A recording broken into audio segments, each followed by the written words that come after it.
Today is Buddha Jayanti or Vesak, which is one of the most important festivals of the Buddhists all over the world.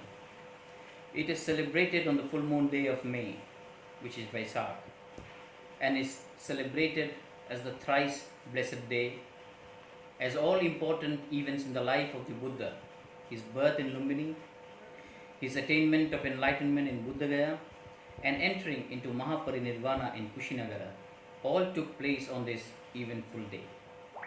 The General Assembly of the United Nations, by its resolution 54/115 of 1999, recognized internationally the day of Vesak to acknowledge the contribution that Buddhism, one of the oldest religions in the world, has made for over 2.5 millennia and continues to make to the spirituality of humanity. This day is commemorated annually at the UN headquarters and other UN offices in consultation with the relevant United Nations offices and with permanent missions which also wishes to be consulted. Friends, on this occasion, today, in many of the viharas, we celebrate this day in a grand way.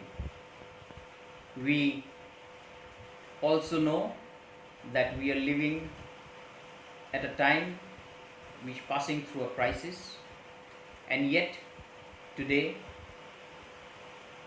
we, the Buddhists of the world, got together using the digital technology to celebrate and observe this day. Buddhism is a tradition that focuses on personal spiritual development. It is a way of life to be practiced based on sila, the observance and practice of moral vows, samadhi, the practice of meditation for mental purification, and prajna, wisdom gained through experiential wisdom. Through the development of these, one can gain insight and access to the four Brahma Viharas or sublime states, which are metta, loving kindness, karuna, compassion, mudita, sympathetic joy, and upekkha, unanimity. The Buddha, in his long ministry of 45 years, advocated the importance of unity, love, brotherhood, non-violence, and peace. And his teachings on Buddhism as we know it is not a weapon to create anarchy and annihilation, but is a way of life to be lived by practicing the cherished Buddhist precepts of Panchasila, to enlighten oneself through oneself to achieve Bodhi and open up the hearts for peace and piety of life. His message has been a message of love and compassion for all human beings that are born and yet to be born, just as a mother loves her only child. The Buddha never differentiated amongst race, caste, religion, or ethnic groups. Rather, he emphasized on peace and harmony among all the people of the universe. The message of his enlightenment is a message of hope, goodwill, unity, brotherhood, compassion, love, togetherness, and purity of thought. Friends, the Buddha always advocated the middle way approach to all things in life, the Majjhima Bodhipala. And his message to the bhikkhus on this day was, "Go forth, O bhikkhus, for Bahujana Hitaya, Bahujana Sukhaya, for the happiness of the many, for the welfare of the many, and no two of you should go on the same path." Friends, the last word of the Buddha was, "Appamadena sampadetha, vaya dhamma sankhara." Practice mindfulness. Everything is impermanent. In one word, we can say that Brahma Vihara or the sublime abodes is the message of Vesak. We are instructed to radiate out to all beings in all directions loving kindness, compassion, sympathetic joy, and equanimity. Vesak denotes peace and harmony and goodwill. And this day is marked to receive to and this day is marked to resolve all differentiations, all conflicts, whether they are religious, social, ethnic, racial, domestic. Today, on the occasion of Buddha Jayanti, let us try to dispel all sorts of negativities and hatred, ill will and anger, and instill in us metta, karuna, mudita, and upekka, so that we can create a world where we can all share our love and compassion, unity and brotherhood, equanimity and togetherness with all, high or low, big or small, rich or poor. This Vesak is different, as I have already told you, from all that we have celebrated due to the coronavirus or COVID-19, and which has been designated as a pandemic. This has forced us to remain indoors, practice social distancing, practice proper hygiene, and to be careful and aware. Therefore, whatever we do this year, it will be done in isolation and at home. One thing we have understood, or rather trying to understand, is that life has its own trajectory and much depends on our karma. What this coronavirus has done is that it has made us believe that human beings may be great but is not supreme. Or how could this one virus, which we have not seen, not known, could have halted every human being in their step wherever they are? That means there is someone else more powerful who is playing tricks with us than their powers. A small trick with a huge message. It says to them, be here in this moment, which the Buddha had already said 2600 years ago. You need this present moment, neither the past nor the unseen future. No need to hoard, no need for much of the cutthroat competition. It tells every human being very clearly that position and possession is lifeless, and we need not crave for them too much.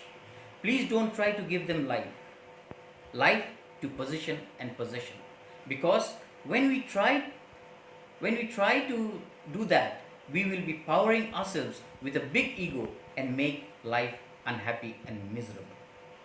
Our genes are not programmed for positions and possessions, rather to make life simple and easy. But we, human beings, have been continuously trying to reprogram it according to our dreams and aspirations and desires and greed, and then our simplicity and eagerness is gone. These few days of lockdown has given us the opportunity to go inside, deep down, and see what and how much of everything we need. Let us now use this to reprogram our wants and necessities to make life beautiful, make society livable, make the world satiable and nature sublime. The takeaway from this coronavirus this lockdown has been that the mountains have become very clear, atmosphere cooler, air more pure and breathable, and the heat bearable.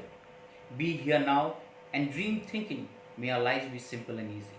Thank God or nature or whomever you believe for the life we live. But remember, position and possession have no life unless we provide. Friends, what is important is the purity and impurity of our mind, the love and compassion we share, the peace and calmness we radiate, what a world we are leaving behind for all of us, and if our actions and theatrics are making us saints or hounds. Coronavirus has been a great leveler. It has made look man so small in front of his ego, where he is not in a position to do anything with his money, power and position. No one from the president to the beggar, all are made to look obscure, and no one has a clue to it. For once, man looks so much vulnerable. Therefore, we need to understand life and its various hues it offers by being silent observers. Make use of the time at hand. Observe your surroundings and listen to the soft vibration which re-energizes your every nerves and soothes your every veins. Feel every beat of your heart which keeps you alive. Feel every breath while you inhale and exhale that tells you that you are alive for it. Therefore, on this day of Vesak, it is important to feel for yourself. Feel the quietness. Feel the individual calmness when you are at home alone due to the lockdown. Today, one thing which is important for all of us is the prayer of positivity and meditation which powers positivity. We need love and compassion in our lives. We need to share love and compassion with one and all. And for this, we need to be in a positive frame of mind. For a better tomorrow, love, appreciation, and compassion for all beings is not only necessary but utterly important. Let us contemplate on life as to how we need to spend it, with whom, how we should live our life, how to live a life of love and compassion, how to balance our life, home, work, business, jobs, etc. Let us all help each other and be the cause to help each other and contemplate on the gift of silence. Let us take the occasion to rewire, refresh, reset, readjust, restart, refocus, reconnect, and the priorities of our life and lifestyle. Let us go slow inwards. Therefore, friends, on this occasion of Vesak, let us rededicate ourselves to reverberate the earth with the message of the Master, that of love and compassion, unity and brotherhood, so that we can all live with each other in harmony and peace and togetherness. The onus is on us to choose to live and let live, or destruct and perish. The Buddha says, love and compassion has no way. It is the only way. May we all be well and happy, peaceful and prosperous. May no harm come to us. May the earth recover and help us live in peace and happiness. May we be able to help heal ourselves and work for the common good of all. Wishing all of you a very happy Vesak or Buddha Jayanti. Thank you very much.